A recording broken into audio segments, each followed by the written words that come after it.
Anything after that? Glenn worked on Downriver as well. The director of that couldn't make it here today, unfortunately. You did the makeup for that, right? Brian Spears of GNS Effects did the makeup and actually assisted him that day. We shot that in, it was shot in 35mm in Bordentown, in Jersey. Yeah, you see that was shot very well. Yeah. I figured it was 35mm. What medium do you use to shoot your films? We shoot everything on mini DV using, we've used everything from single chip cameras to 3-chip cameras. Haven't moved to high def or film yet. Not yet. Not yet, right? Any idea when?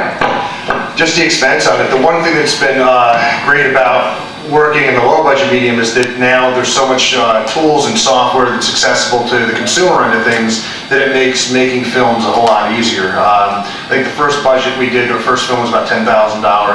Tenement, which was Fear of the Dark, which we have up in the lobby in the front. Tenement, which Fade to Black was from, is part of a 4-story anthology. That budgeted probably around the same for that. So these are shoestring budgets, but we try and get a lot in, trading favors, borrowing equipment, and and to be able to get these things done. So typically budgets of most movies that you see in theatrical are millions. So trying to do something on such a shoestring budget is really tough.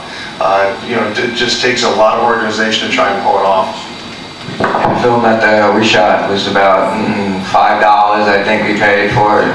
Gas for the car, and that was about it.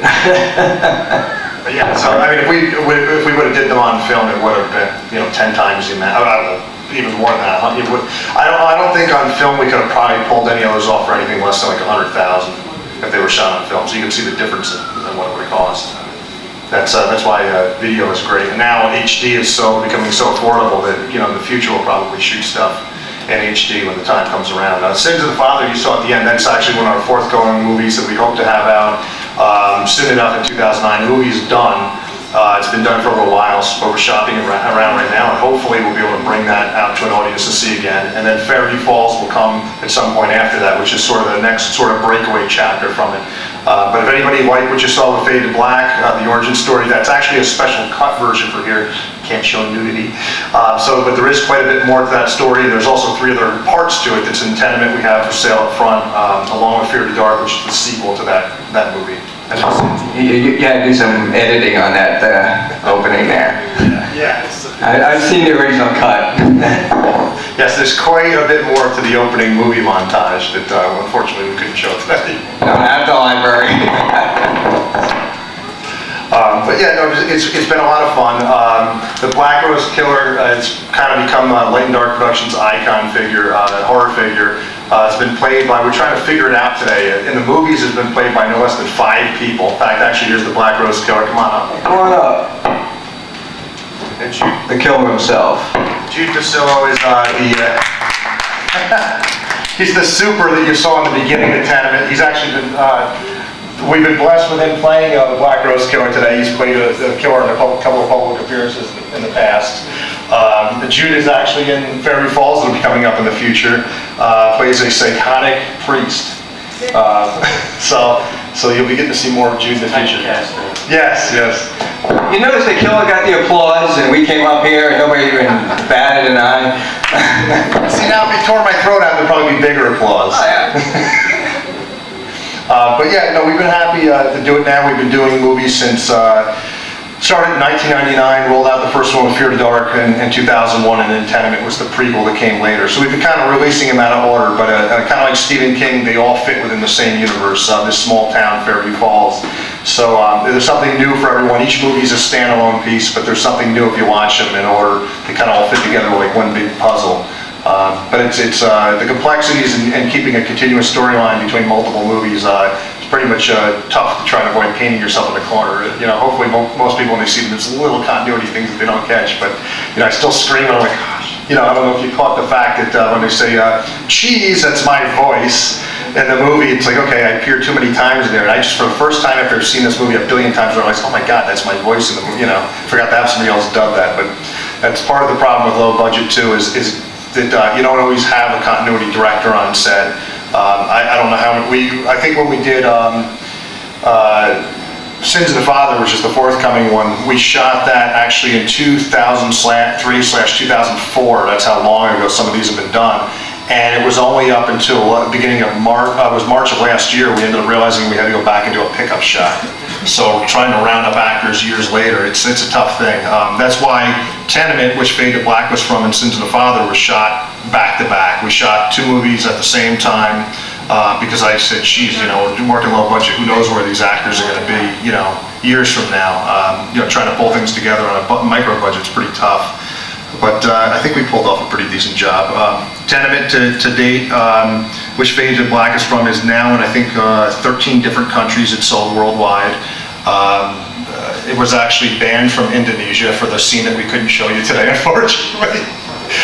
So I do have a letter writing where it was banned by the Indonesian government. I think I'd be banned by the whole government and the whole country. So, but it's been good. It's been fun. We've done a number of conventions. Children's Theater Convention, which is where we first met.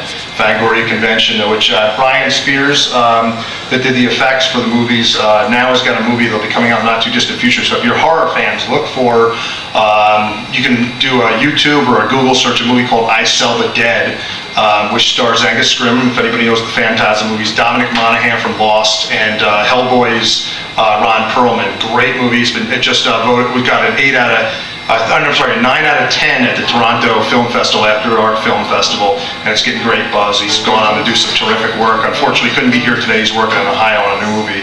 But definitely check our stuff out on lightanddark.net. Glenn and I go back a long way. I think your first interview was with my magazine, right? Yes, London Rising. Yeah, and your interview was the first one that we done live at a convention. We met at Fangoria a few years ago, like 2001, right? Yeah. It seems like a lifetime ago, right? We were promoting Fear, I think it was Fear to Dark, I think we were promoting. Yeah. Which we did for a while. It was kind of interesting because we put that out on our own label for a while.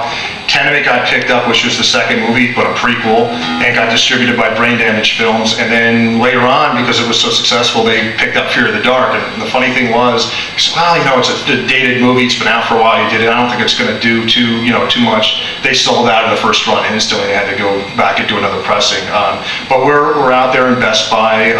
We're FYE, all the different stores. You can get Tenement on Netflix. So if you don't buy it today, we encourage you to support independent film.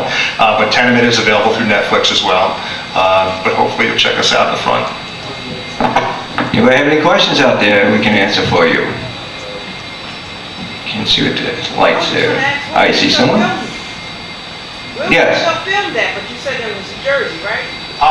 Downriver was shot in Bordentown, New Jersey. Actually, my stuff we shot up in primarily Putnam County and Westchester County. A lot of the stuff that you saw from Fade to Black was shot in Peekskill.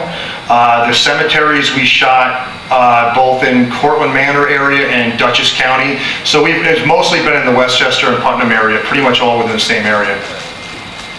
The zombies in the Fall River seem to already got it in the head, so what made them reanimate after they were already on the ground?